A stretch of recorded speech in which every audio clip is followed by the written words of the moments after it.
Agartala Galaxy Lions ক্লাবের উদ্যোগে মেহের কালীবাড়িতে এক বৃক্ষরোপণ কর্মসূচির আয়োজন করা হয়। উপস্থিত ছিলেন মেয়র দীপক মজুমদার, কর্পোরেটর ভাস্বতী দেববর্মা সহ অন্যান্যরা।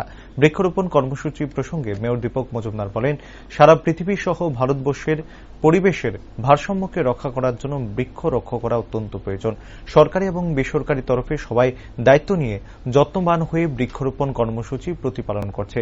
লায়ন্স ক্লাব গ্যালাক্সি শুধু বৃক্ষরোপণ নয়, তারা সবসময় সামাজিক কর্মকাণ্ডে যুক্ত থাকে। এই দিনে মেহের কালীবাড়ি প্রাঙ্গণে লায়ন্স ক্লাব গ্যালাক্সির উদ্যোগে বৃক্ষরোপণ কর্মসূচির জন্য উদ্যোক্তাদের মেয়র ধন্যবাদ জানান। আমাদের সারা পৃথিবী, সারা ভারত, সারা রাজ্যে শহরেও আমাদের পরিবেশে রক্ষা করার জন্য, পরিবেশের ভারসাম্য রক্ষা করার জন্য বিশেষ করে বৃক্ষরোপণ অত্যন্ত প্রয়োজনীয়।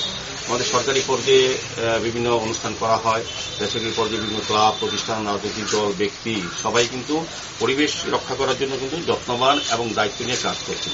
লায়ন্স ক্লাব আগরতলা গ্যালাক্সিও বিভিন্ন সামাজিক কাজ, শুধু বৃক্ষরোপণ না, সমস্ত আমি অনেক প্রোগ্রাম তারা দেখেছি এবং অনেক প্রোগ্রাম সুযোগ হয়ে যাওয়ার এটি তারা সমাজের বিভিন্ন স্তরে বিভিন্ন যে প্রয়োজনীয়তা আছে সেটি উপলব্ধি করে অনুধাবন করে তারা কাজ করবেন সমাজের বিভিন্ন স্তরে।